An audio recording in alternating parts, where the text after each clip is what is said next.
I was somewhere between the age of 39 and 40 when me and my friend who ran this podcast decided to take it down a different venue, and we did this thing where I would recommend a movie that he'd never seen and we'd watch it. Wait, you were how old?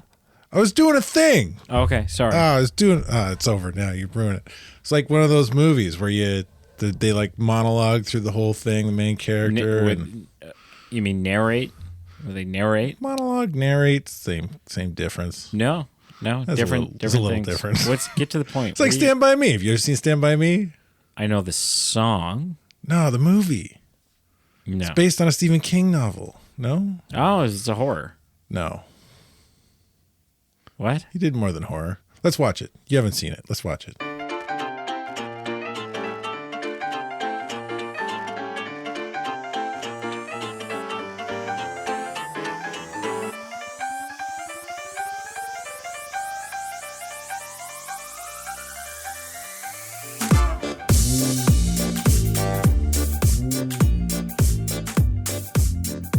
So, I was up. I didn't sleep last night very well. It's been a rough week. For two reasons. Two reasons in particular. One is squeamish, so I apologize right now. I'm going to get that one out of the way first. The second is mathematical, so I apologize for that one as well. Maths is hard. The first one, so about a week and a half ago, 2 weeks ago, something like that, you, Pete, and I got together to work on a secret project. Super secret project. Excuse me. Super secret Patreon project. And no. Isn't it going to be Patreon? No. Oh. Super secret everyone project. And while recording that, there was a moment, I don't know if you remember this, there was a moment about halfway through where I whipped my headphones off and I was like, what the hell? There's something in my headphones. And I like squished a bug on the side of my face. That happened that night? Yeah, that was that night. I don't remember that. Anyways, I woke up the next morning with an earache. And 48 hours later, I went to the hospital because the earache was not letting up, and determined, whether it was a scratch, whether it was a bite, whether, whatever it is, most likely A xenomorph laid eggs in your ear. close. Infected spider bite in my ear canal next, like in there. Yeah. So then I was on like antibiotic ear drops and stuff and Your mom told me about this. I knew it already. uncomfortable, painful. That bitch. Doesn't she know? Sorry, Doesn't she Lisa. know that there's Sorry, Lisa. there's podcast banter? Yeah, she said he's probably going to talk to you about it for the podcast. God. I was like, So then why would she? Anyways, so the image of yes, it was painful. However, the image of that was almost far worse, right? Like the thought that there was a spider. do you have in my ear? arachnophobia around the ears now? I mean, I'm not a spider person to begin with. Feel a little creepy crawly near your ear? No, I'm not a spider person to tickle? begin with, and because we live out in the country, when there are spiders in the house, they are often spider, like large spider, but then also has like the extra rump on its like just big, like more body parts than and I'm not a spider person at all, so You don't deal with them. You just kind of scream and point till somebody else. yeah, 100%, Deals with it. 100%. Yeah, I shower with them. spiders are not my problem. Like if I'm in the shower and there's like one in the corner or one on the bathroom, Yeah. I'm just like, hey, buddy, what's up? I went to have a shower the other day, and there was a spider in the shower, and I kid you not, its body, not the legs, its body was about the size of a quarter. There's no chance in hell that me and that thing were sharing the shower. Here's the other thing that kept me up all night. It was a mathematical problem. Conundrum. 2 plus 2 is not always 4. At least that's what I've been told. Here is so it was a mathematical problem or conundrum that turned into an existential crisis. Crises? I want you to right now, not aggressively, don't hit it, just gently touch the table. Just put your hand on the table. No, like just put it and hold it there. No, put your hand on the table. Like touch the table. My hand is on the table. It's not. And here's because the why. Cloth is in between it? No. Not only were you not just touching the table. Sorry, I'm not getting over a cold. I'm just getting all the crap that was in me from a cold. Mucusy. Not only were you not just touching the table, you have never touched this table. In fact, you have never touched anything in your entire life. In fact, nothing in this world has ever touched anything else in this world. It is a mathematical impossibility. And I was up till like 4 a.m. thinking about this. I'm going to say you're wrong. Okay. And you're going to explain it. Yeah. And you're still going to be wrong. So here's why. And this was based off of, I saw someone did something on YouTube that was like, I would say distantly this adjacent. But then I started thinking about that. And then it kind of like, I went down the deduction trail. So hold your hand, I don't know, 16 inches above the table. Sure. I'm going to humor you. Right. Right now, your hand is 16 inches above the table. Right. Which means the distance that your hand needs to travel in order to touch the table is 16. That's the value. Sure. And the target would be 0. You want to hit 0 so that you're touching the table. Sure. Let's say, just to make it easy, that your plan in touching the table, in covering those 16 inches, is that you are going to incrementally halve the distance, right? You're going to, each time, you'll cut the distance in half, then you'll cut it in half, and you'll cut it in half until you're touching the table. Sure. So 16 inches. And then you're going to cut that in half, and now you're 8 inches away. Sure. Well, you're going to cut that in half, and now you're 4 inches. And 2 inches. And 1 inch. Now you're half an inch. Now you're a quarter inch. But here's where that conundrum happens. There is no value in which the half of that value is 0. You can't divide anything by anything other than 0 and get 0. You can't. You can't divide anything by 2 and end up with 0, which means that at 16 inches, there is an infinite, never-ending. Now, this number very quickly becomes immeasurably small, ridiculously immeasurably small.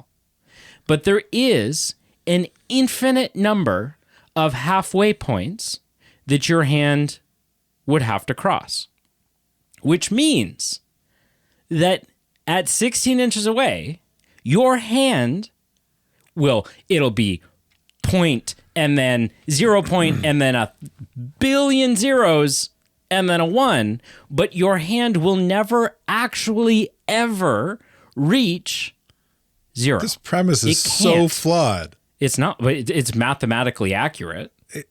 For if you're dividing, sure.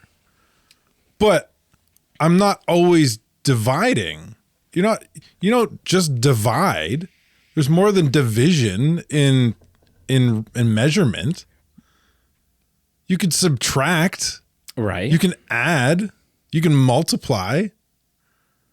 Sure. You could square root for all I care. Okay, but hang on. In your premise, I start at 16. Sure, I half.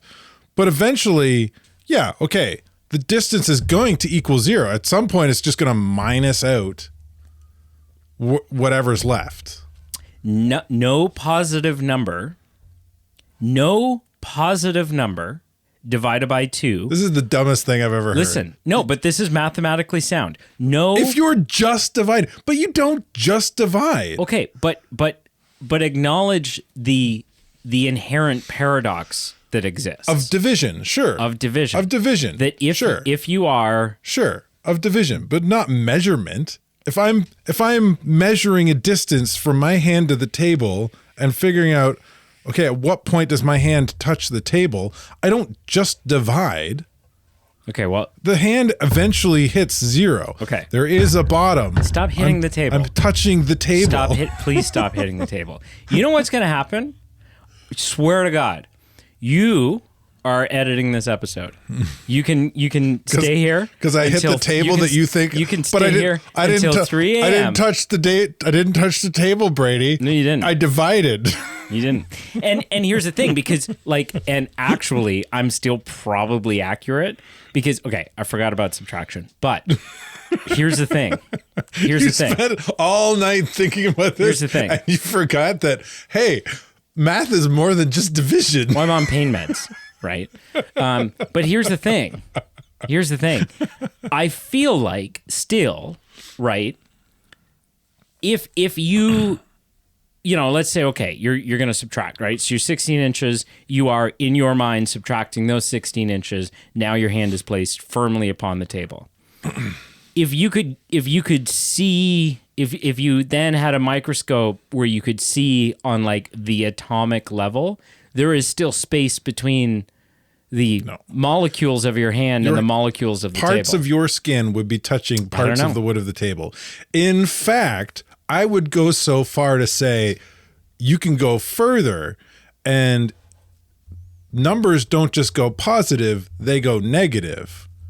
If the table has got a splinter, it can go negatively, -3 millimeters into my hand. So not only am I touching the wood is in me. Hang on. I feel like this is not a rabbit hole we need to go down any further. I don't know. In a scientific sense, atoms don't touch in the way we understand it in everyday life.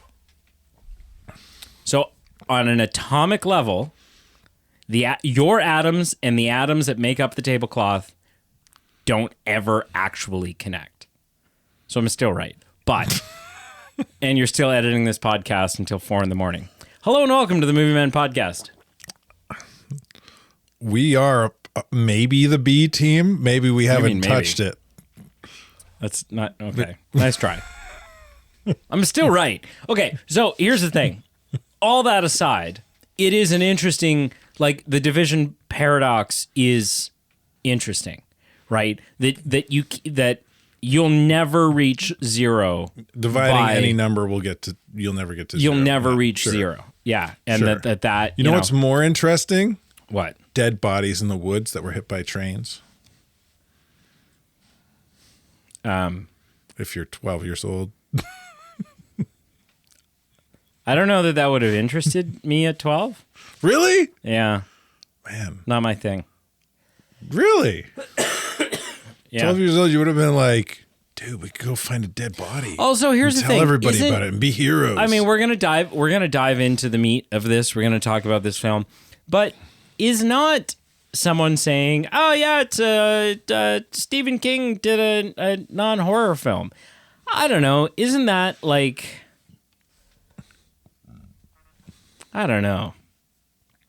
You think that's weird that Stephen King wrote a book that wasn't a horror? No, I just like that would be something like if you were going to choose from his work to pull from. There's something, it's like, oh yeah, Mel Brooks did a romantic film, and you're like, really?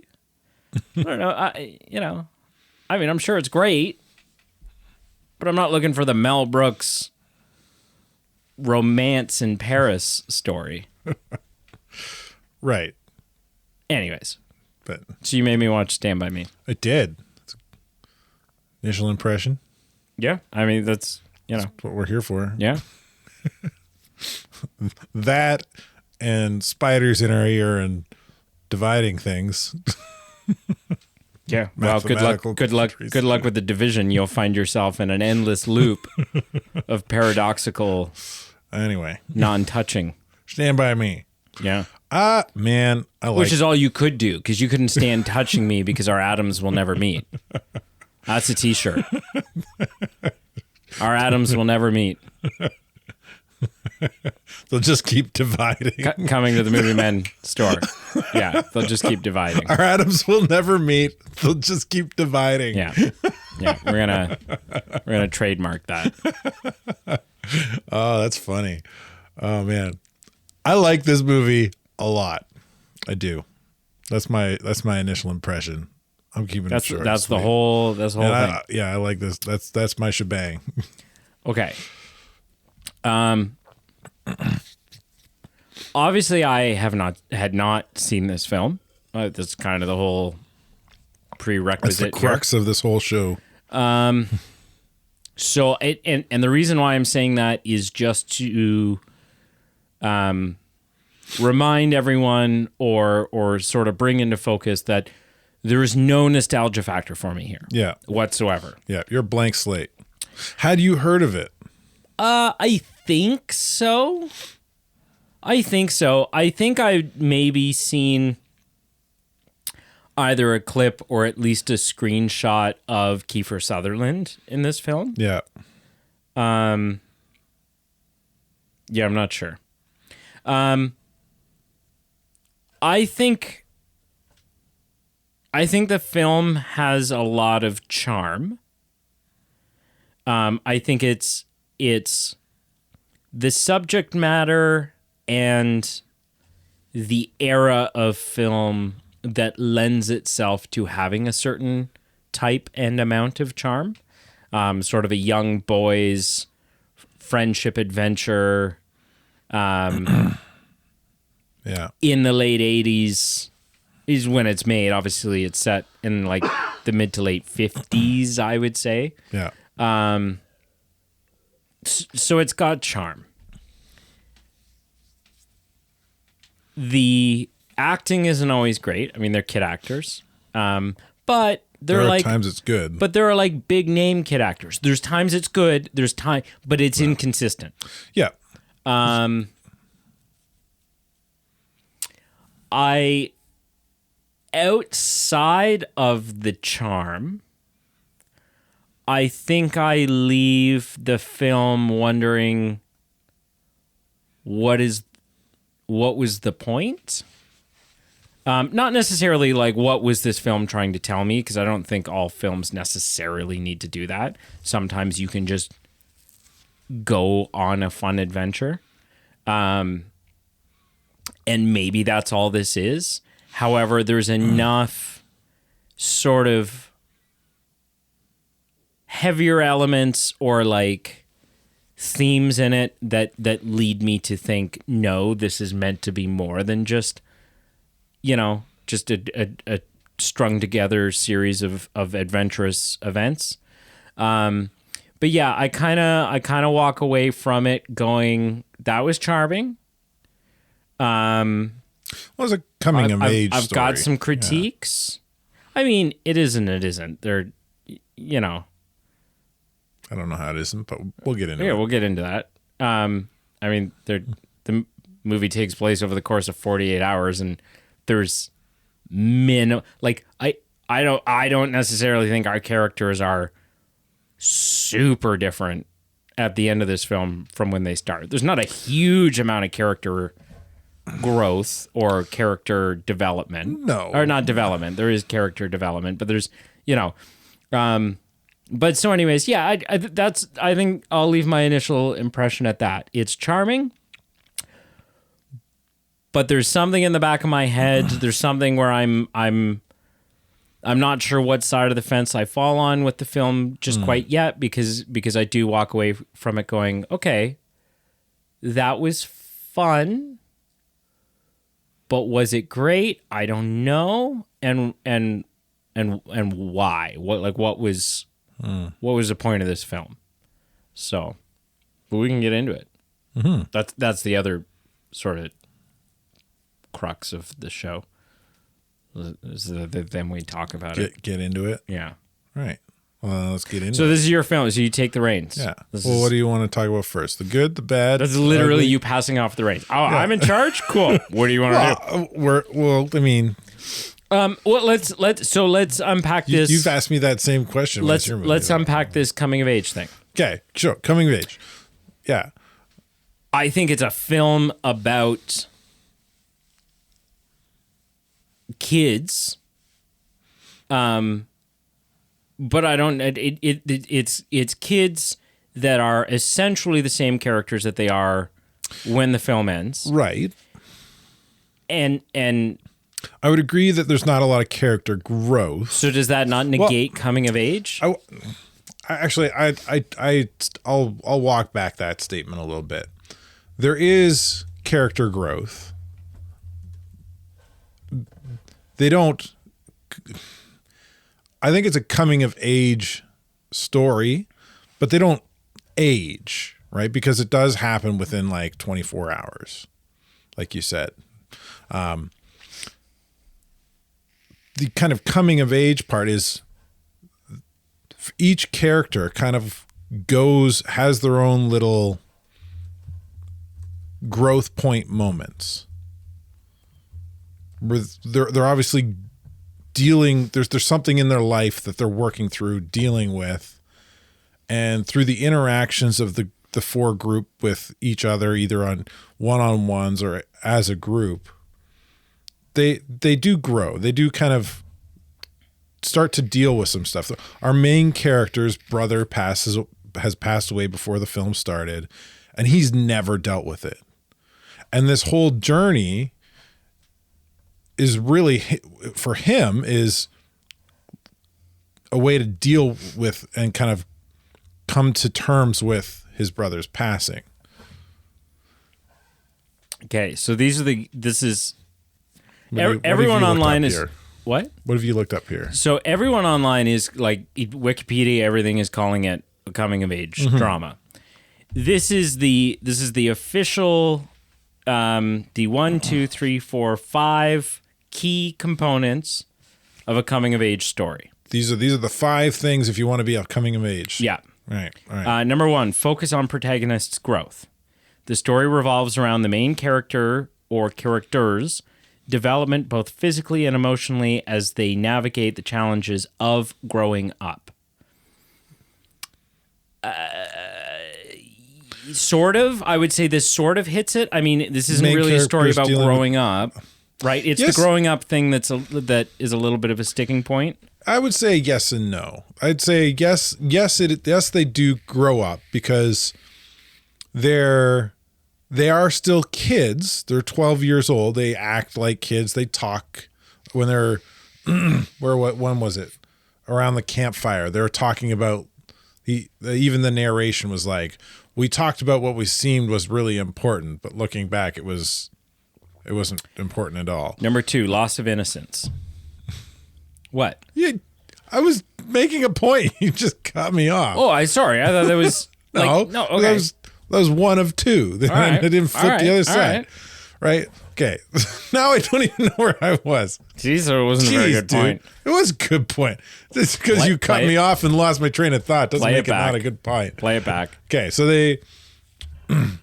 Oh man, what was the point that you sitting around the campfire? No. Oh, the challenges. They navigate the challenges of growing up. Right. So are they navigating those challenges? So they're still kids.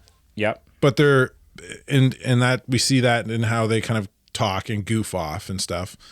But they're starting to deal with real life things with the idea of like they have a couple of them had conversations about, we're going to go into high school. You're going to be in the smart kid class. We're going to be with the stupid kids in the shop class. They're starting to deal with these real life future consequences and ideas. I can see that. On the flip side, that they don't really is that it is, because it's kind of crunched down into a narrow window of physical time in the movie, it's hard to show all of that. Yeah. But within that 24-hour period, they do a lot of growing. Sure. And that's why, like, I think maybe we're in agreement here. It's a half check. It's a half check mark. Yeah. It's a half, like if they were to give us, like, stretch it out another 30 minutes. Right. And do like the 3 weeks leading up to this point. Right. Then, yeah. Maybe. But because I think it's because of the window of time that we're viewing the lives of these children in. Yeah. So number 2, loss of innocence. Often the protagonist encounters experiences that shake their worldview and cause them to lose their naive perspective. I think that definitely happens here. Okay. At least for our main protagonist, for sure. And I would say probably for kind of the main secondary character. Yeah, who's I would agree. This one, this Yeah. box is ticked. Self-discovery. The character's journey involves understanding themselves, their place in the world, and their values. Yes, 100%. Relatable experiences, coming-of-age stories explore universal themes of love, loss, friendship, and identity, making them relatable to readers or viewers. Yep, definitely. I think it ticks that. This is the fifth one's the sticking point. Oh, okay. Transition to adulthood. The story culminates in the protagonist taking on new responsibilities and becoming more mature and independent as they transition into adulthood. And it's just too short. It's too... The 24-hour window makes it short. I would say where the box get check marked is through the narration and how we see him, because he's grown up to be the author that he never thought he would be because his brother died, and he eventually worked through that. And that's tricky because it's like, yes, but it's also like the whole movie is a flashback, which I'm not saying necessarily negates this point. It just makes it's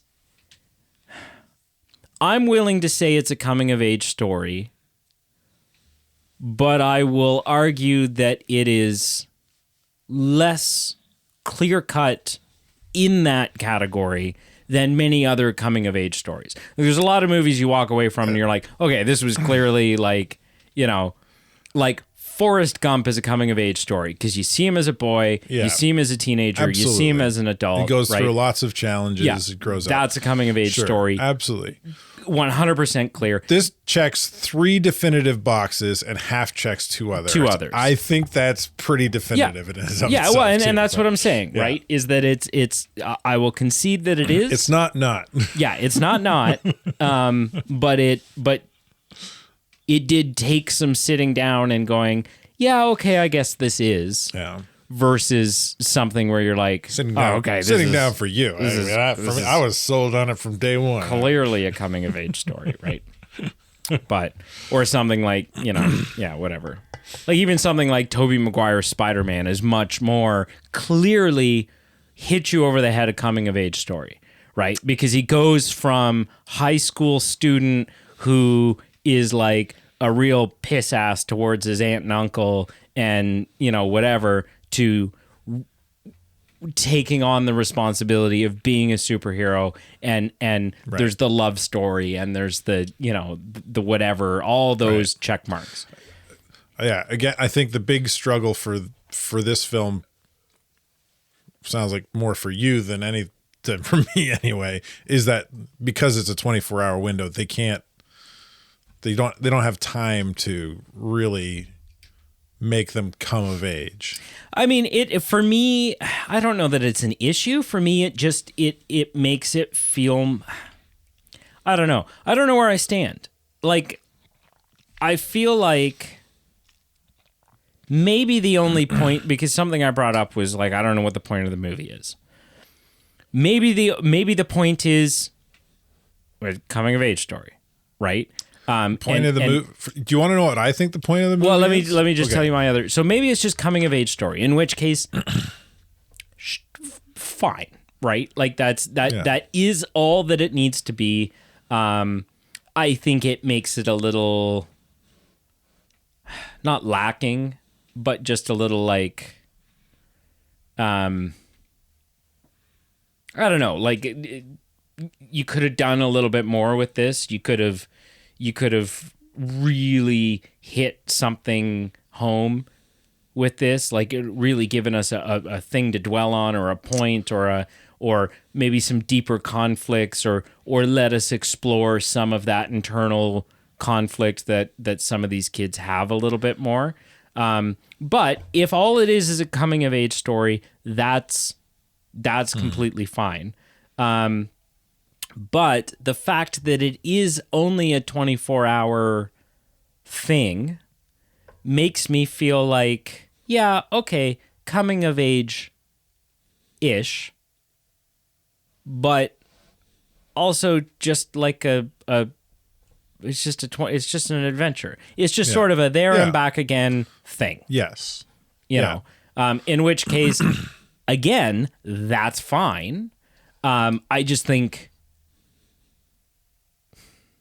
think there could have been more layers to it, right? You could have still had it just be a coming of age-ish there and back story.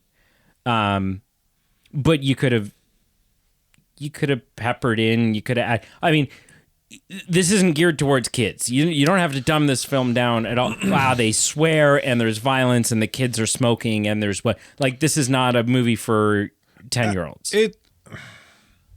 I would show it.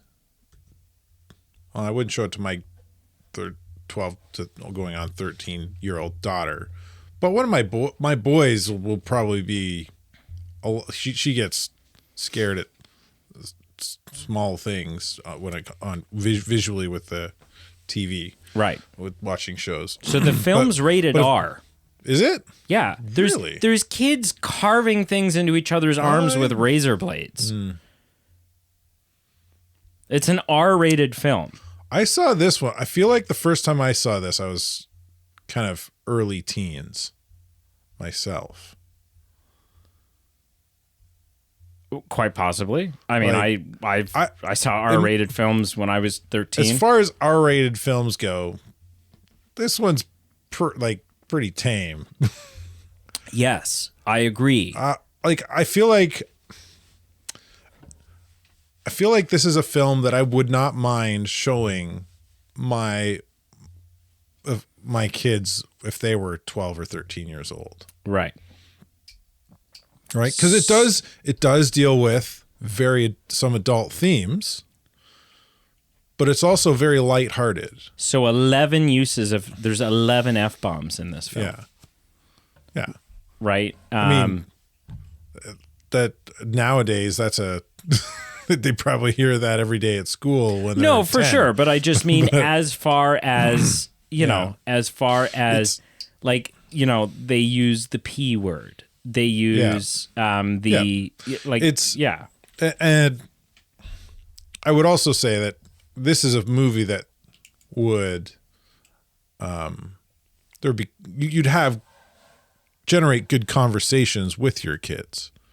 Afterwards. You wouldn't show. A lot of people wouldn't. In my mind, you wouldn't show this film and then just walk it off. You show this film and then there's potentially a lot of nice conversations that can happen to help your kids kind of come into their own, come of age in themselves, especially right in that early teen bracket. Yeah.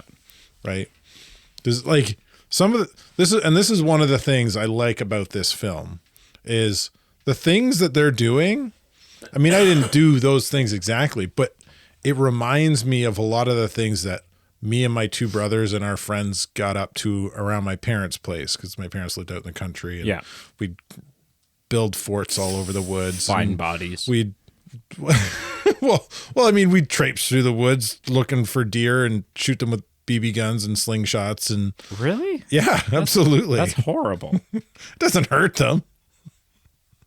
It's a BB gun. I would say it probably doesn't wound them. Oh, I'm sure it hurts them. Kids get shot with BB guns all the time. It leaves a little welt. Which hurts. It's still. I'm just saying it's a false statement to say it didn't hurt. Whatever. Anyway, I tickled. They don't care. Did they run away from you? They run away from me anyway. They care. Anyway. The other crazy thing, so like the age and time that this film is set in would be very close to like when my dad was a kid.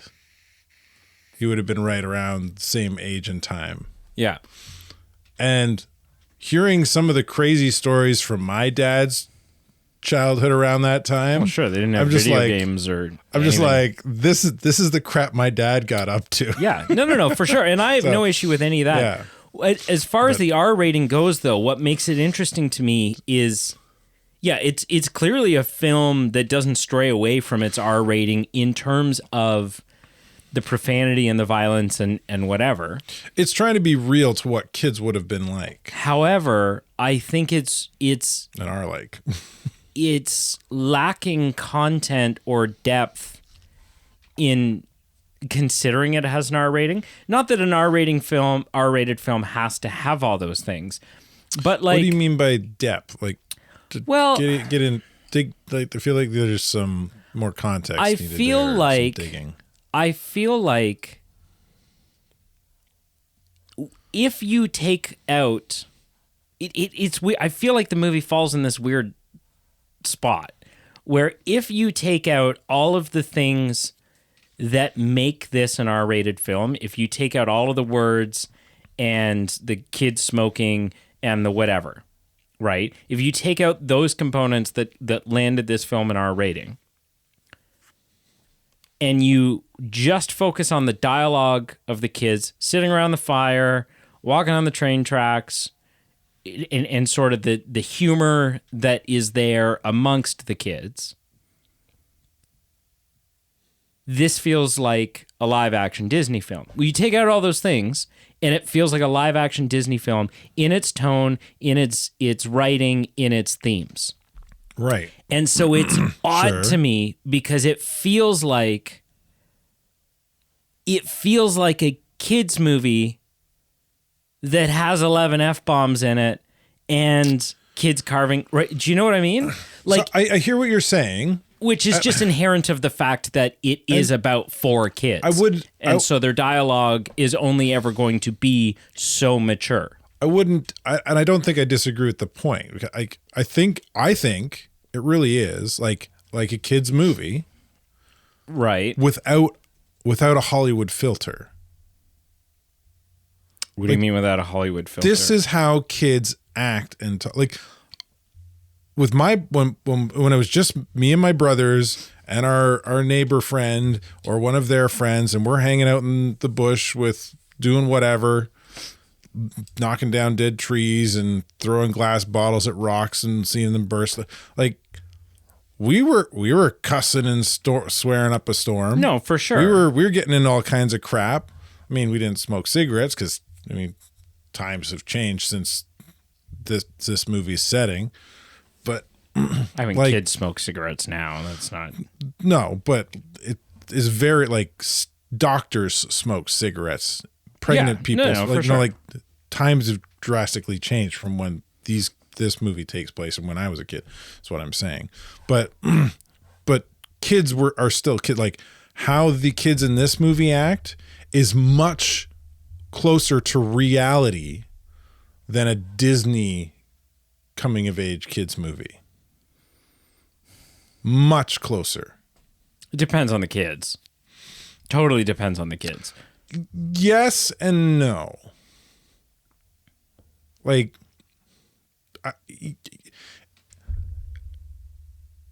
even if it depends on the kids, if we take these same 4 kids who've got the same struggles and same parents and same issues, right? How these kids act is much more closer to reality than if it was a Disney property that was PG or even E for everyone or whatever. Like that would be rose-colored glasses. The Disney film would be a false reality, where this is much truer to reality. I mean, I think it depends on like we're generalizing all Disney films here as opposed to like picking one out and going right. Like and Now no, you're- but like no. Now I'm what? Well, okay, you're Because Disney films range right where Right, but specifically you would need to look at You're the one that brought up the Disney film. Specifically, you would need to look at 1980s live action Disney films, and go. I feel like you're moving the goalpost on the Disney film thing, Why? because you're the one that brought it up in saying that if it didn't have swear words and all this stuff, it'd be like a Disney film, like a kids Disney film for kids. In the Now you're saying it's in the maturity and the depth of the what I said was in as far as the maturity of their conversations and the maturity and depth of the themes that are covered when they're interacting with each other. Right? So if you take out the swearing and the whatever, which is what kids do, right? I'm not Right. I'm not contending that. If you take that out, you just rewrite their dialogue, same jokes, same things that they're talking about, same whatever. You just pull out all the swear words, then it feels like a kid's movie, right? It feels like a movie for kids that kids would find entertaining more so than someone in their 30s, right? Someone in their 30s, I can't see going to see this. I'm not disagreeing with you. My point is that would be a false reality to what life is really like, how kids really Yeah, act. I don't disagree. Yeah, that was okay. never Well, my we're point. on the yeah, same. I don't disagree. Well, it but sounded like you were trying to counterpoint. no, but what I was saying. what I'm saying is it's no. I was just saying that like if you're saying like this is far more accurate to what kids are than in any Disney film. Well, you're comparing this to 100 live action films across 100 years, and that's just too big of a generalization, right? Like we'd have to have a sample and go, okay, yeah, I can agree with this based on. But I think because there's Disney movies that are like straight to like Disney Channel, and yet no one in that is a real human being. But when you look at a movie and you say, oh, they've Disneyfied this, it's they've made it Disney Channel like. Usually is the mindset somebody. If we took The Matrix and they Disneyfy it. In your mind, what's the first thought that comes to your head? They've made it more child friendly. It's probably where your mind not goes nowadays because Disney owns Marvel and Star Wars and whatever. But sure, yeah, but when somebody says they Disneyfied something, like if they use that as what would that be, a verb? Then that's where the mind goes. They've made it family friendly. I look at the kids from Honey, I Shrunk the Kids, right? The first one, they're small and in the backyard, and based on who those kids are, I don't look at that film and go, this is a dumbed down version of what kids are actually like. I think the kids in that are pretty. Well, I wouldn't disagree with that. It just depends on the kids. They're much different kids, right, different houses. But we're talking about these four kids. Yeah, 100%. These four kids. We're talking about entirely different things, I feel like. So let's hone back in. But so my original point was this film to me just falls in a weird place because it feels like a kids movie, but with 11 F-bombs in it and all these other things. So it's like this feels like a film thematically and interest level wise and events wise geared towards an age group that would not have been allowed to go see it in the theater, and geared towards an age group that many parents, even once it was on home video and Netflix, wherever it is now, parents would go, even though it feels like most of the film is geared towards a 13-year-old, a lot of parents are going to go, don't know Yeah. if you're quite ready for that, right? I don't want you hearing some of these words. I think, and I think that's part of its charm. It because- makes it unique, that's for sure. I think it's part of its charm because it again, kind of going back to the last thing we were just like, it feels like a more realistic portrayal of how these kids would actually act and talk. And part of that feeling like a kid's movie, but not sugarcoating it, I think is what makes it so not nostalgic, like reminiscent of your own childhood. Is one of the things I keep thinking about it, kind of trying to parse out this film a little bit more and dig into it, is you've got four main protagonists essentially. Yeah. One is definitely the main character, and you've got a definitive kind of secondary main character who kind of runs alongside. And the other two are kind of, they're supporting for sure.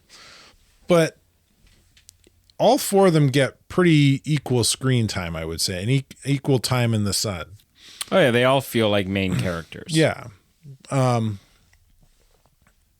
it's kind of like a Ninja Turtles scenario.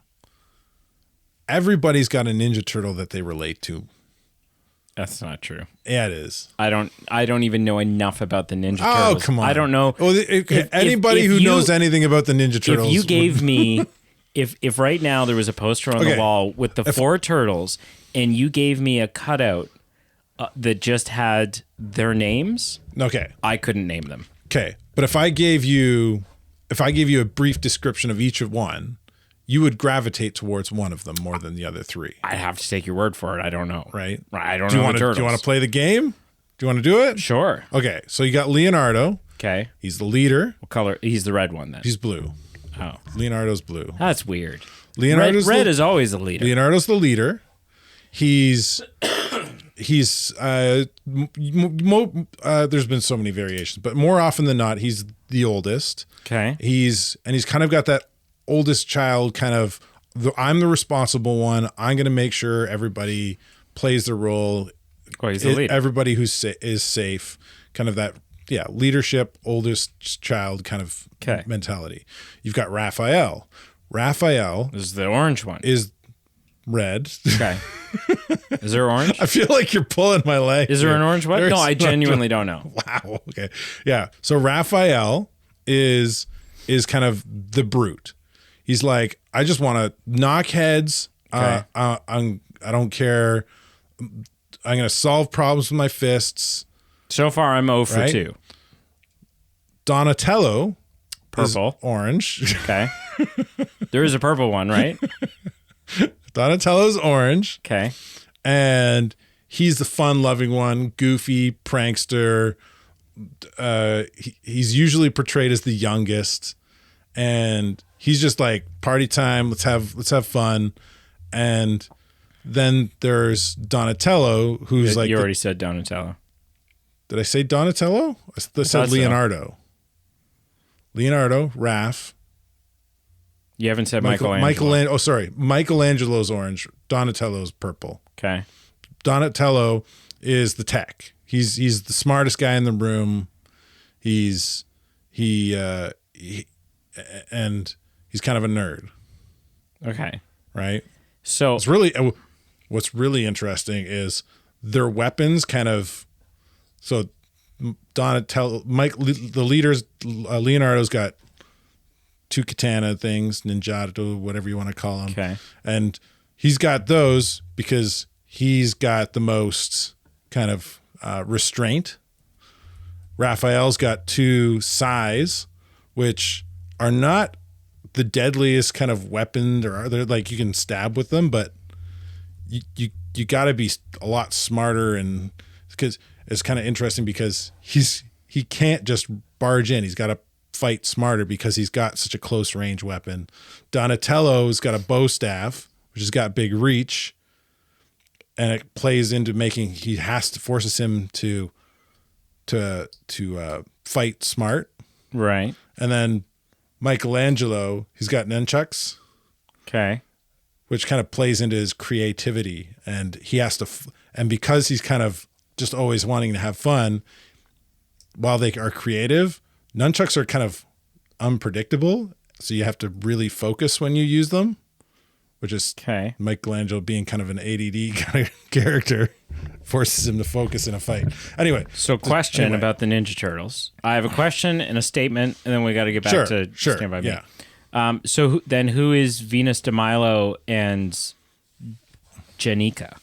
Venus de Milo was introduced in the live action TV series in the late 90s. Not a lot of people think she was a great addition. She's kind of considered the long lost fifth turtle sister. Okay. She's, I don't know. She's not a great addition. She's wouldn't be considered. They don't use her currently in any current iterations of the turtles.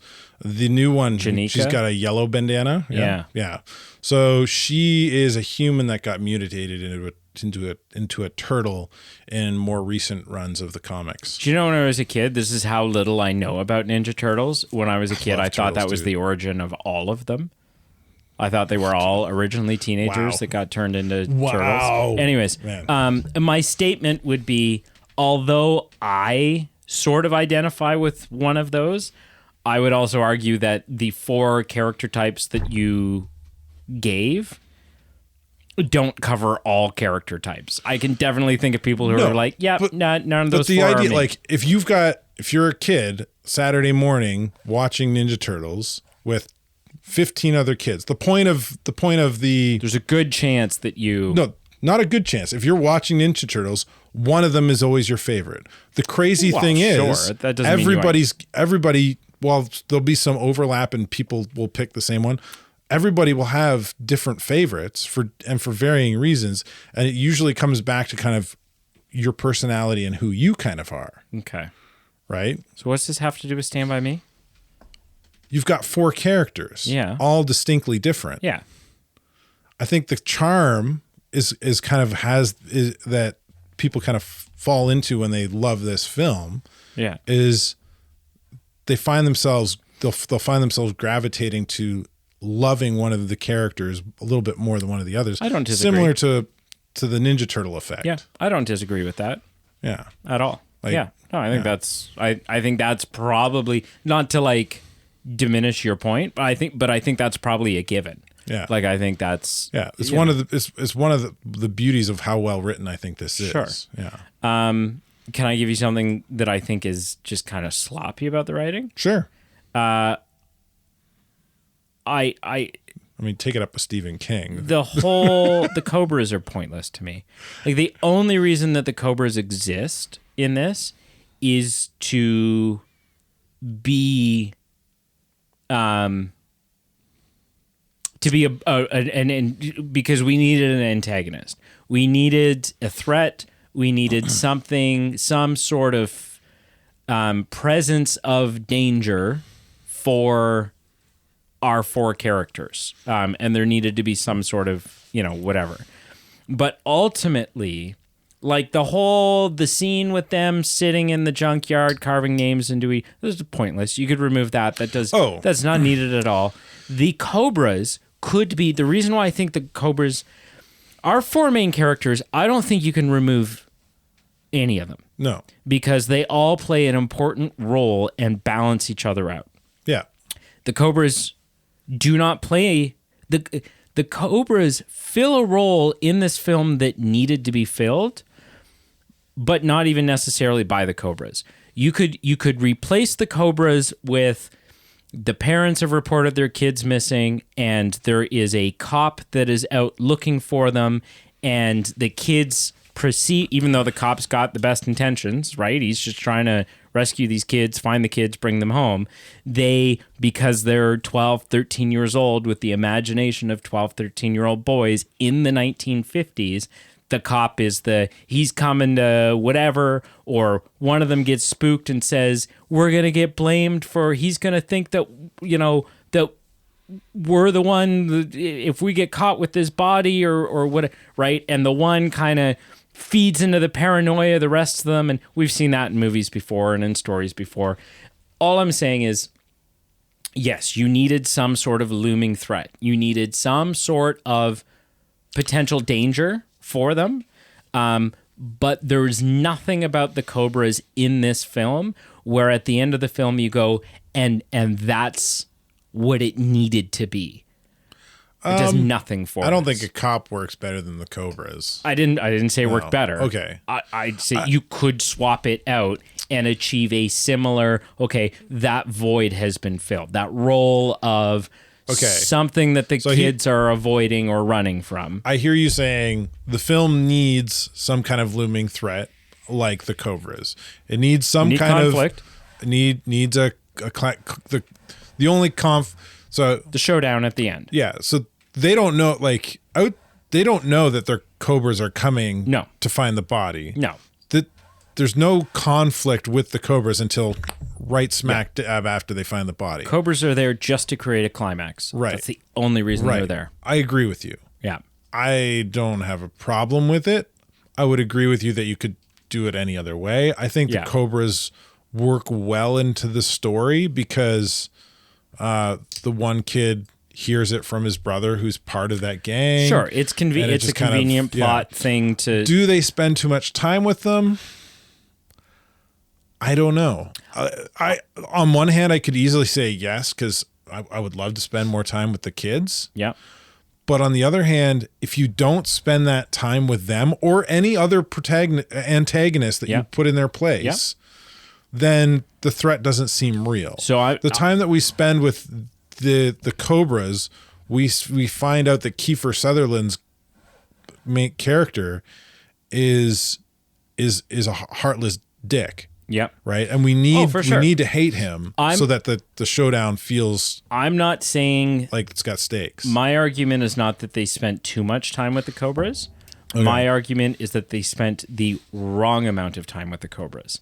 Either they should have spent less, or they should have spent more and fleshed them out and given them a little bit more depth in this story. Because where it lands, we get a pointless scene like sitting in the junkyard carving names into each other's arms. Oh, okay, cool. They're a gang and they've got gang rituals. That's all that scene ultimately does. Makes them look like badasses. But do you know what I mean? I'm not disagreeing with it. I think more is not the direction. I think more would have been a bad idea because I think the junkyard scene you could cut easily. Yep. You either keep the junkyard scene or you keep the scene where they're playing mailbox baseball. And I think the mailbox baseball is a better scene. But does a better scene of driving home the point that this is a gang of old teenagers that doesn't care about anybody. Yeah. Right. So And I like the face on the ground with the cigarette scene. Like, I think that's good. Yeah. That one's really important because it shows that these characters know each other, that they don't like each other or care about each other. But yeah, to me, the junkyard scene just doesn't, like, you can keep that scene, but then do something with it. The only thing it does is show that the two gang members who know about the body are having an internal conflict about telling people about it. That's it. But that there's no payoff for that. Whoop-dee. Yeah. Right. Yeah. It's a loose plot thread. You cut that and you cut down on the scene where they are telling. Yeah. Right. And you've got more time for our four main characters. Which I would have loved. Yeah. Yeah. I think we're in agreement there. I do think that the Cobras are the best antagonist. I can't think of anything else. Like, I don't think having the parents out looking or cops out looking, because then the showdown doesn't feel as like real to me. Like, I can't see them pulling a gun on parents or who are there to try and help them, or a cop, right? Especially back then, like, people had a lot more respect for police officers, especially kids most kids back then. Like, the respect for authority was a little firmer. I think Yes some of and no. these, I mean, the film also shows kids talking to an elder that's a little different. while they were on his property. An elder, but not a person of authority. If someone is in the 1950s, especially, if someone is older than you and you're elder and you are on their property, that is a person of authority.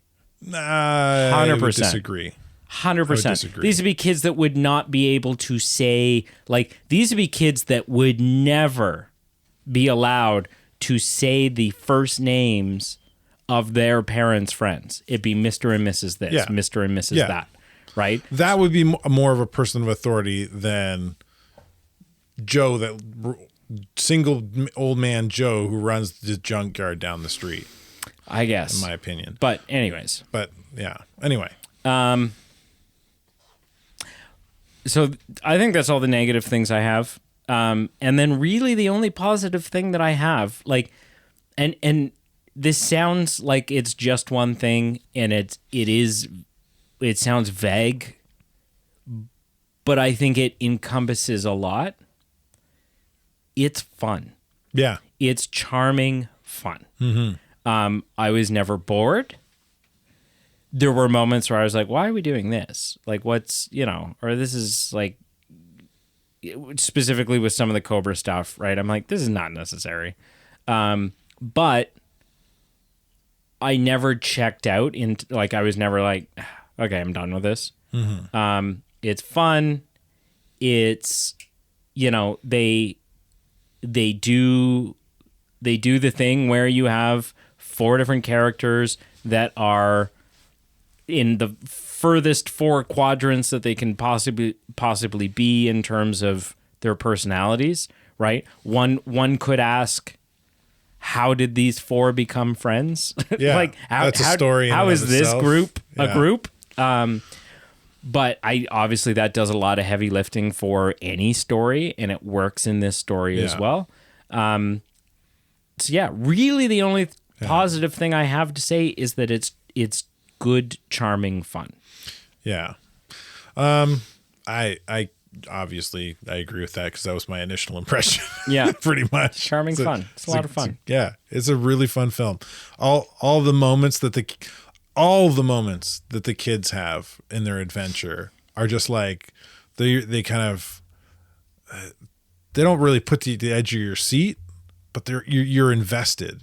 You're like, oh crap. How are they going to get out of this? Oh, that's funny. This has happened and how they've dealt with it. Yeah. And like even the story where we get, it's not really like a flashback, but it's like a side flash to where we see the story being played out on screen that he's telling around the campfire of lard. What did they call him? Lard butt. Yeah, I think so. Yeah. Lard butt, lard ass. Yeah. And that is a weird scene injected into there, but because of the way it comes up, oh, this is a story being told by a kid around the campfire. Yeah. And we're seeing essentially you're watching the imagination of these kids, how this would have unfolded. It's fun. Oh, for sure. Yeah. So I think we do need to probably wrap this up. However, I don't think it is possible for us to do that without just talking quickly about the casting. Right. Our main 4 being Will Wheaton, River Phoenix, Jerry O'Connell, and Corey Feldman. Yeah. Like the who's who of kid actors in the 1980s. Yeah. Wild. It's pretty awesome.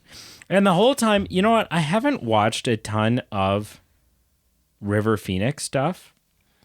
The whole time I was watching it, I just kept thinking to myself, God, he doesn't look like his brother at all. I don't see any Joaquin Phoenix in him. Yeah. Have you ever, this is horrifying, I'm sure you haven't. What has he been in? Who, River Phoenix? Yeah. Isn't he's Mosquito Coast. I own Mosquito Coast. He played young Indy in The Last Crusade. Oh, that's right. Right? The beginning scene with when we first discover his fear for snakes and stuff, or where the origin of his fear for snakes came. Indiana Jones' Last Crusade, young Indy. Yeah. Yeah. But the last thing that he was in was that he acted in was in the early 90s before he passed away. He's got a credit for Dark Blood, 2012. I assure you he was dead. Dark Blood, 2012. It could be archival footage. It could be one of a number of things. Outside of that, his last credit was 93 for The Thing Called Love. What year did River Phoenix die? He died in 93, October of 93. Outside of Johnny Depp's nightclub. He's credited in this. Yeah, I don't know. Yeah, I don't know. Corey Feldman's in it in this film, Dark Blood. It's probably archival footage. Must be somehow. Yeah, I know he. Did you know that? That he died in 93? Outside of Johnny Depp's nightclub, the Viper Rim. I heard about this. Corey Feldman was in a interview recently. Corey Feldman. Am I got? Just throw stuff. You've made enough table noise throughout this. You get it, dick. Keep you up at night. What are you talking? You're editing this. Am I? Yeah.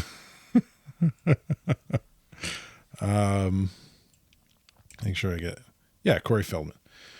Corey Feldman was in an interview recently where he was talking about how he was in recovery. Yeah. Corey was, and he was trying to get River into recovery. And it was something to do with like rehab, like off drugs. Yeah. Yeah. Yeah. And he was supposed to be in a film with Johnny Depp. Right. And Johnny Depp got him kicked off the film because Johnny Depp didn't like him because Johnny Depp thought he was a druggie or whatever. And Corey Feldman was, or not Corey Feldman, River was on the film or something. Right. And him and River, Johnny Depp and River got close and that kind of, yeah. So there is Depp was like a wedge between them, depending on how, according to Corey Feldman. Depending on how morbid you're feeling, there is on YouTube the audio of the 911 call that Joaquin Phoenix places while his brother is OD'd on the ground. Like it's chilling. It is. I do not want to listen to that. But it doesn't even sound like Joaquin Phoenix because you can't make out half of what he's saying through the tears and the panic and the yeah. And then obviously Kiefer Sutherland's in this. Yeah. And this just sort of confirmed to me, Kiefer Sutherland, as much as I feel like he tries in this, Kiefer Sutherland, there are certain actors, Kiefer Sutherland, Christopher Walken, as we've seen a couple of times now, Sean Connery, who are not capable of being character actors. They act. They're good actors, but they don't act outside a certain range. But it will never. So they don't have a depth or range. On the Johnny Depp train, Johnny Depp can be 17 wildly different people with wildly different voices and wildly different appearances, and same with Christian Bale, same with Daniel Day-Lewis when he was right. There are actors that can transform themselves into different people. Mm-hmm. Kiefer Sutherland can act different. He's clearly not Jack Bauer in this. Yeah. But he's clearly Kiefer Sutherland, right? Good acting still though. Good acting. Yeah. The when he's playing chicken with the truck, he might be the best actor in this. Yeah, he might give the best performance. When he's playing chicken with the truck, he looks like he's mentally unstable. Yeah, he does that thing with the tooth. Did you catch that? He was doing this thing with the tooth. Maybe I caught it because I've seen it so many times, but he starts doing this thing with the toothpick where he's like moving it from one side of his mouth to the other. The what? he has a toothpick in his mouth. Oh, toothpick. And he's like moving it back and forth pretty quickly, but like seamlessly. Can you stop hitting microphones and doing? What is your issue? This is episode 460 I'm a hand something. Talker, give me a freaking break. God. Anyway, it was really weird. I picked it up. I was like, he must have practiced that in the mirror for this shot for how long? Probably. Yeah. Anyway, have you seen the movie Mirrors? Mirrors? I don't know. Maybe. I don't know.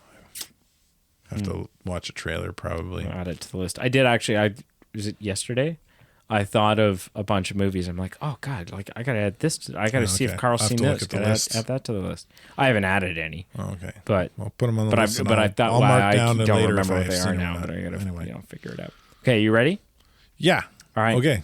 So you go first, Carl. What on a scale? Oh, and this is big. This is big. Starting fresh. This is a weighty score. So for those that didn't catch the last couple episodes where we were talking about this, we have concluded a year's worth of this series of showing films back and forth to each other. First year's down. And so we have taken those scores that were sort of accumulating and averaging out, but swaying less and less and less and less because that's just the nature of averages. And we have put a wax seal on that. That's cemented in stone now as the final scores of the first year. Who won? I won quite a bit. God, I sounded like Trump there. Sorry. It was the best scores. It was the best score. They're the best. I made them the best scores. They said it couldn't be done. Nobody's ever had scores like this before. It's amazing. Anyways, so we're starting fresh. So these are the first scores going in, which means this will be. This sets the stage. Really interesting. This is your springboard. This could be the bottom of the barrel, yeah. or it could be the foundation in which a mountain is formed. And I promise I'm going to play fair. I promise I'm going to give you my accurate score. I hope so. No, but I'm not going to You sabotage me right out the gate. Yeah. It's a 2. It's horrible. So on a scale of 0 to 10, what is your opinion of Stand By Me? On a scale of 0 to 10, I would give Stand By Me an 8.5. It is a really good film. If you haven't seen it, you owe it to yourself to watch it. It does have some weaker moments, but even those weak moments don't even come close to hurting the film. So that 8.5, which gives you an average score of 8.5. What? Wow. Right? Yeah. Isn't that wild? That's crazy how math works. Crazy. But if we divide that, we can never get lower. You'll never you never reach 0. Here's a good thing. Your score will never be 0 if as we long only as ever it's divide 8.5. things. Yeah. Well, part of averages is division. So yep. At this point, your score can never be 0. Never be 0. Yeah, you're welcome. Enjoy that paradox. What would you rate? As you don't touch anything ever. About 3/4 of the way through the film, I thought my answer was going to be 7.8. Okay. I was feeling 7.8. Talking it out with you, having seen the end of the film and everything, I'm going to give it a... I'm between like a 0.1 on... Just round it up. I'm going to give it a 7.3. You went down? I went down a little. Really? Yeah, well, because then we talked a little bit about, and I was like, well, the Cobras were kind of poorly utilized or weirdly utilized. It brought into light for me the kind of weird area that this film exists and that it's like a R-rated kids film. And I'm like, who is this for? Like what, so 7.3, which is still like it's still respectable score. It's funny that the two things that you mentioned there, the weird place it falls is a negative for you, which for me is like that's the charm of it for me. And then the Cobras thing, that feels weird given the discussion we had. I won't rehash the discussion. People can rewind. But it seemed like it wasn't a negative, because there had to be an antagonist, and there was just one scene too many. It wasn't just know. that there was one scene too many. I just thought that it was like there was no. They were just kind of they were just filling a void. Like there was no a necessary void. A necessary void, yourself. but like I feel like as far as filling that void, they did the bare minimum. They're like, okay, void is filled. Let's not really put much effort into fleshing this villain out or these villains out and giving them. I feel like we're rehashing discussion that's at fine. this point, but, Right? Because I agree to disagree. Right. Yeah. It's fine. My example would be you've seen It, right? Like the newer of the It films. Yes. So Billy or what? No, not Billy. Whatever his name is, the kid, the redheaded bully kid that's Sure. like actually scarier than Pennywise is in that film. That kid's a nightmare. Is sort of similar to Kiefer Sutherland's character in this, that he's just a bad seed and he's a dick and he's whatever. Right. But you also get to see, abusive dad. Right. Abusive, miserable home, whatever. And it gives them just enough that you're like, okay, this villain has got layers, has got depth. Right. These guys didn't. They were just 50s greasers that were dicks. Right. It was the whole extent of it. Anyways. So that gives you a launching point of 7.9 is your average score. Sure, I'll take it. Has me a little worried. Because, yeah, you're starting off with potential, not garbage, but I mean a harder start. Because a harder start. You've because I don't get to pick. The completionist in you is setting you up for potential failure right out the gate. However, Prometheus, the last one, like we've been, aside from Alien 3, we've been scoring the Alien films pretty well. Yeah. So I'm You're optimistic. You're probably not. Yeah. I'm optimistic, but my path has been chosen for the next month. Yeah. You're not setting yourself up for a rocket to the moon, but no, you're not walking all the way there. Sure. What did you watch this week before my head explodes? You don't like my analogies? I don't understand your analogies. I got 14% power. I'm not going to die. Okay. I'm talking about my phone. Oh, your phone. Okay. All right. God. Well, it's been 2 weeks. We did take a week off. Yes. Yeah. As we talked about on the I mean, it really doesn't matter because the we didn't miss a week of upload, but we missed a week of recording. Which is, do you know what's fun about missing a week? We get to double up. Is that like on Sunday I'm gonna be like, hey man, you wanna double up this week? And you'll be like, sure, I don't like my family. Well, I usually get home on a Tuesday and my wife's already in bed anyway, sleeping. Yeah. And you're like, I could go in there, but if she's not in there alone, then it gets real weird. I'll go over to Brady's. Anyway, moving on from this inappropriate conversation. Oh, come on. The shit that you have said on this podcast pertaining to you, your wife, and your marriage, this is... I've never said anything about me, my wife, and somebody else in my bed. Well, you can't talk about what you don't know. Anyways, go. What'd you watch? You're walking a fine line, mister. All right. So, my wife and I took a pause from watching Mad Men. Right. Okay. You're just pausing on all your shows because you gave up on One Piece too, right? No, I didn't give up. I paused it because there's other stuff. Okay. I got a big list. Okay. So, we watched a Netflix series, so only like 8 or 9 episodes, whatever, called The Residents. Okay. It's like a murder mystery whodunit. Okay. About somebody being killed in the White House living quarters during a event. Okay. It's a pretty cool whodunit. Like just like a reporter or someone of like import. It was somebody of import. Yeah, it was like the head of the house, the head of all the butlers and stuff. Oh, okay. So a White House staff member. Yeah. Okay. Really fun film. Very kind of Knives Out feeling. Okay. Or show rather, not film. It was a lot of fun. You watched all 12 episodes? I think it was. It wasn't 12. I think it was 8 to 10. But it was really fun. I might have made that up somehow. It was good. Yeah. Okay. I watched all of Daredevil. Okay, The Born Again. Yep. So good. I think you I had really liked already it. started it when we had talked last. You'd watched an I episode, did. maybe. I needed a few more episodes Yeah. in to finish. I then watched all of What If. Season 3? Yeah. Yeah. I don't know if I'll... I need to watch Daredevil. I need to watch Agatha.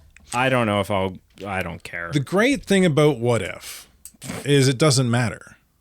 Right. It's like the comics. Yeah. You don't need to be up on the latest show or comic or whatever. Oh, no, I agree. Which is so good. I just don't think they're very... I just haven't enjoyed What If. I think they're fun. I think they're fun until they fall into the trap of the last couple episodes of the first 2 seasons, and unfortunately, the last couple episodes of this season.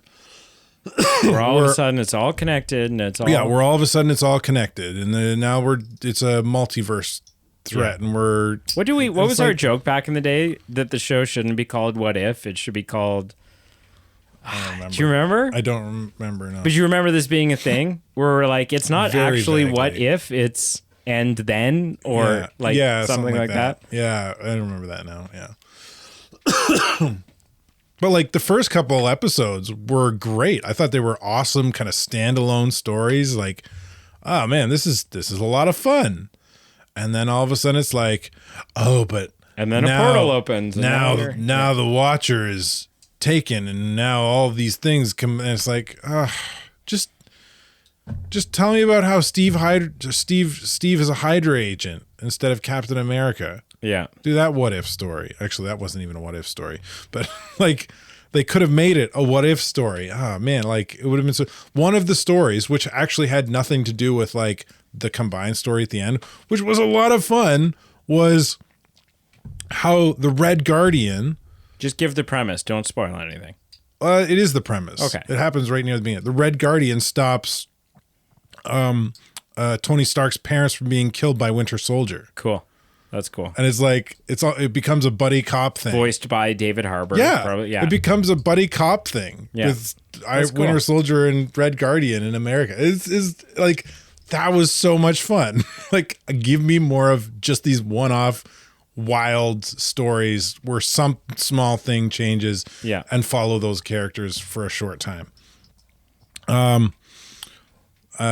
My wife and I, we finished The Resident, so we started watching Mad Men again. Okay. Watched 1 or 2 episodes of that. Family movie night. We watched Lego Batman last week. Right. Good. The best Batman. Far from, but that's... He's the best Batman. Okay. I know that's how you feel. You could not be more mistaken. He's but so good. And then we watched a second one over the weekend, which was we watched Dinosaurs again. Okay. I think it's Disney. Yeah, like 2003 or whatever it is. There are some points in that film where the animation is like on point. Oh yeah, like it's so good. It was groundbreaking. Yeah. And then let's see, and Cobra Kai. I'm 2 episodes away. Is there from a new finishing season? Season 3, yeah. It's supposed to be the big finale and actually finish it up. Right. So, is then leading into that new movie? I don't know how it's going to tie into the new movie. Right. Stupid new movie. I haven't seen how this one ends. From what I have heard or read or seen or whatever, it kind of does, it's like a loose canon connection. Right. Like it kind of does take a little bit of what the story of this, but it also doesn't, because it also takes a little bit from, apparently it takes some from Jackie Chan's, or I don't know. Yeah, well, Jackie Chan's in it.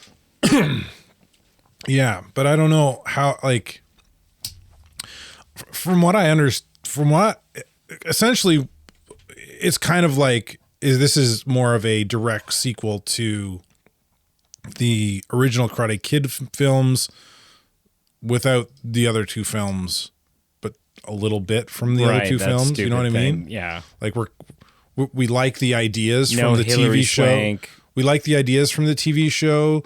We like the ideas from the Jackie Chan movie, but we're not going to take all of it. We're just going to take some of the premises and make our own thing. That's confusing. So I'm hoping that they tie it in to the show, because the show did a great job. It got a little teen show drama-y in this last season, because it felt like they kept repeating the same story beats just to push the narratives along and give some drama and some conflict. But it seems to be wrapping up nicely outside of that. So I have seen the original Karate Kid. Yeah. I've seen the Jaden Smith one. Yeah. I like the Jaden Smith one. I remember liking it, but I think that's largely Jaden Smith, Jackie Chan. Like, it's just sort of a fun dynamic. Mm-hmm. I have not seen any of Cobra Kai. I have not seen any of the Karate Kid sequels. And I can tell you that the reason why I have not watched Cobra Kai is because there are few shows that I can think of that interest me less. Just personality. I just don't care. I don't care about martial arts. I don't care about karate. And so a show based on something that I don't really care, like as a kid, I just have it's not even on my list. Karate Kid was a big thing for me and my brothers when we were kids. It was anything that was kind of Asian kung fu movie-esque Hollywood. Yeah. So the Ninja Turtles live action, Karate Kid. There was that stupid soccer movie. That came out way later, not when I was a kid. But there was Three Ninjas. Okay. You ever see Three Ninjas? Or hear of it? I don't think so. No. But I'm telling you right now, if you want to, that was a Disneyfied. If you want to score well, don't show it to me. As much fun as I thought it was when I was a kid, I haven't seen it as an adult. I can just imagine how like knowing the content of the films is very kind of Disney Karate Kid film. Right. The three kids that are like between the ages of like 7 and 10, or maybe younger, kicking the crap out of grown adult, like gangs of grown adults. It's like, this is not even close to possible. But it's Surf Ninja. There was one called Surf Ninja that was goofy fun. Riveting. Riveting. As a child? Did you watch anything else this week? It was great. No, that was it. What did you watch? Just one thing. We finished Bad Batch. Nice. Season 3. Like, and the show. Does the show wrap up? Because I never finished season 3. So it wraps up at season 3. It's meant to. Like, the last episode of season 3 is like an hour long. It's a nice finale? Yeah. Like it. Yeah, very much so. Very much so. And you know what? Bad Batch. And maybe I'll have to do that. What a great show. Really. Yeah. Especially season 3. Like, see, things get so intense, right? You see a little bit towards the end of season 2 that it starts to become about Project Necromancer. Like, we're seeing the beginnings of the Emperor wanting to figure out how to clone himself. Season 3 just dives like full force into that. Oh, really? That's literally what season 3 is about. That's cool. Yeah. Is it season 2 that ends with Tech's death? Yes. Yeah. Yeah. And that was a big thing between Brienne and I, right? Because we went into season 3 on opposite sides of the, no, I'm pretty sure he's dead. No, he can't be dead. Like, he's not actually dead. He's just okay. One of you thought he was alive. We were on opposite sides of that coin. Yeah. Okay. I think I'm probably gonna watch it when I'm done Cobra Kai. Then. I haven't seen it, and sounds like I should. And by the time I'm done that, maybe Andor will be completely out, and then I can dive into Andor, and then I might probably go back to One Piece. So here's the thing. Did you watch anything else? No, but in 2 weeks, that was it? This is I had a lot going on. It was a rough week. There's week too, this has been my takeaway from watching Bad Batch. Bad Batch is now the newest thing in my repertoire that I will pull out and use as an example. This is how much I liked it. That I will use as an example when people are like, "Oh, Disney ruined Star Wars. Disney isn't. There's been nothing good in the Disney Star Wars era." No, Bad Batch. Bad Batch was great. And the more I'm starting to look at this list now, I'm working through it. Brianne and I are working through Star Wars, so some of these things I have not seen in a while, and I will need to go back and rewatch to firm up this opinion. But let's take a look real quick here, just because I only watched one thing and you watched 17, so I feel like I got a minute of airtime here. On the whole, Mandalorian, good. Yes. I wasn't crazy about the third season, but that's okay. It was the weakest of the three, sure. Good show. Book of Boba Fett, not great. Not garbage. Yeah. Not great. Mid-tier. Obi-Wan Kenobi series, people were divided. I liked it. Mm-hmm. I thought that showdown, that was a little weird. I don't know that Leia really needed to be part of the show.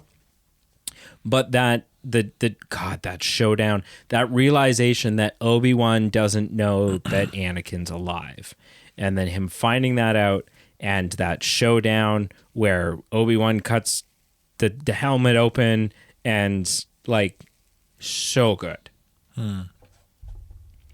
Andor, incredible. Season 1 of Andor, you and I were like gushing about it. Amazing. Yeah. Although problematic, I liked Ahsoka. Yeah. I have not seen The Acolyte.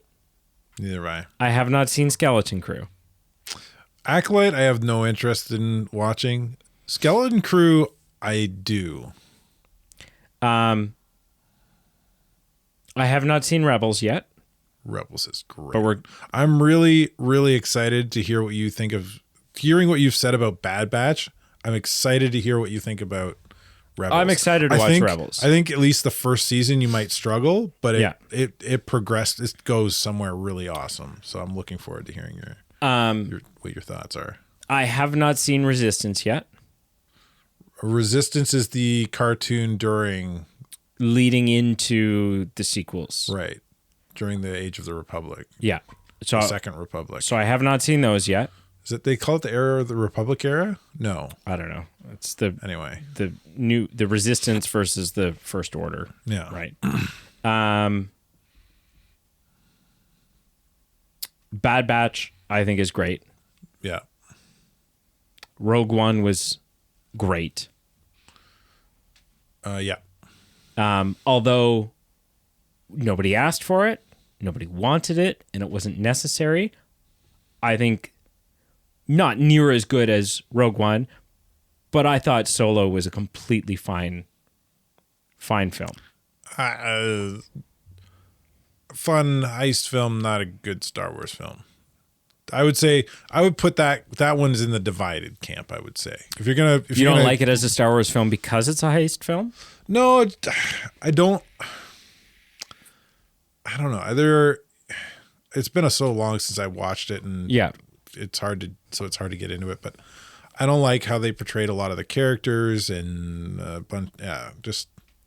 it didn't.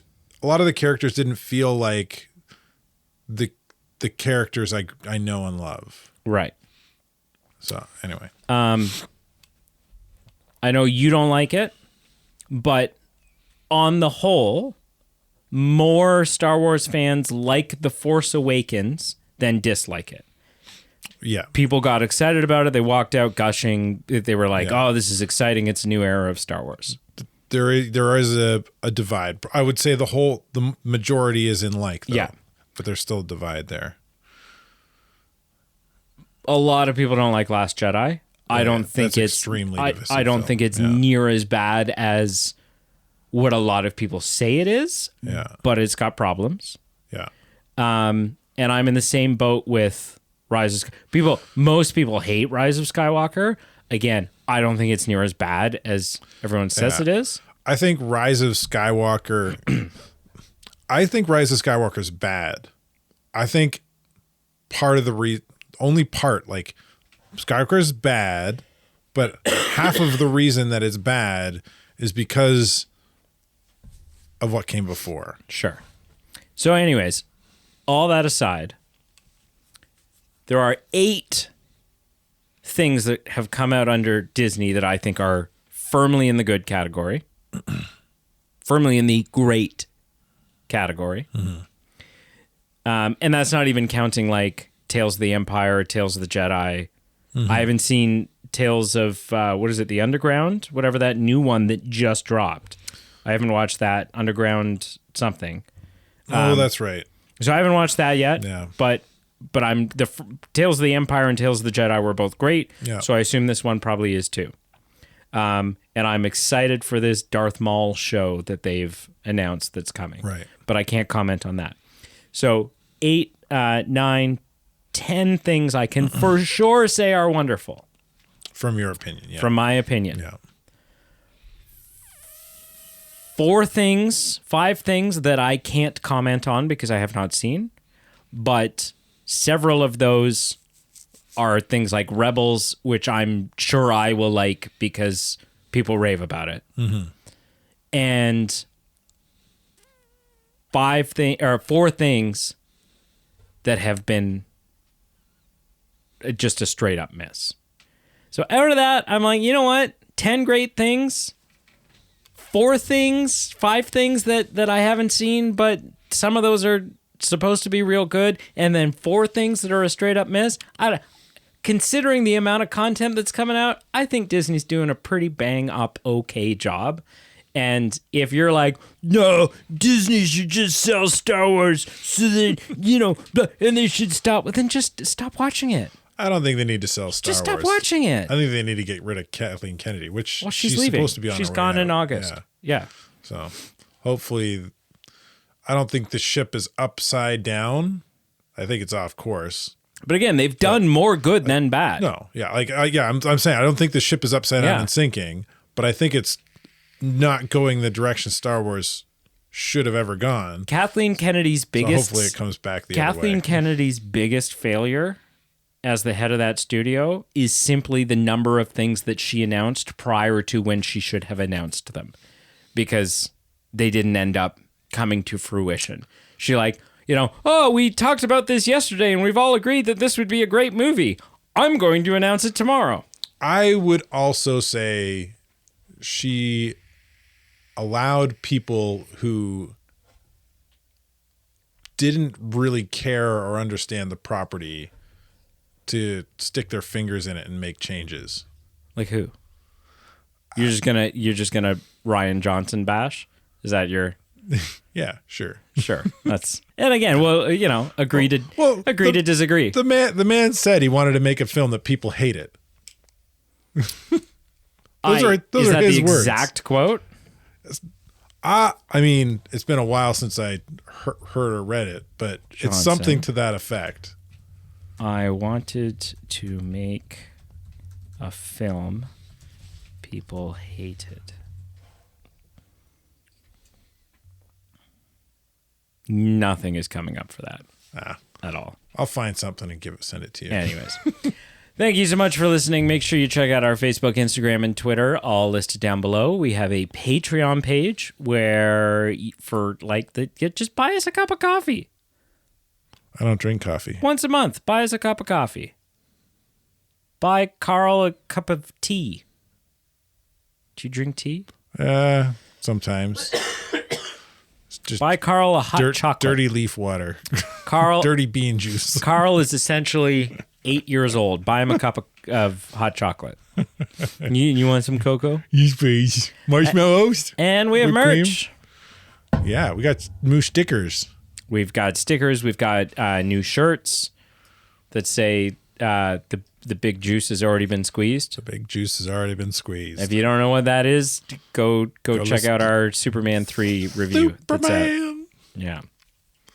Superman, man. Aaron Mater. Yeah. That guy What about him? saying things. Actually, no, it was Pete. Pete said it. Pete. Yeah. Yeah. But Aaron Mater was on the episode. Yeah. He said things. Remember the other day, without revealing where Pete works, when we were at Pete's work for you and I were both at Pete's work for a reason that had nothing to do with Pete, that had to do with the function of the place that Pete works. Right. And I love how you're being vague because Pete wants to be so secretive that's about his fair. life. Yeah, I know. I think it's fun and funny. And we both went.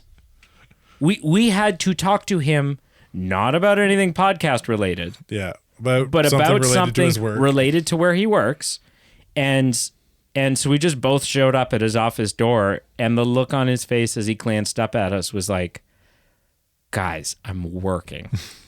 He didn't say it. No, but the look face was said all it. over his the face face. said it. We should do that sometime, though. We should just show up and be like, "Hey, so we had a great idea for the podcast." Oh, I'm sorry. Are you in a meeting? Who are all these people? He's in a conference room. Yeah. Whatever.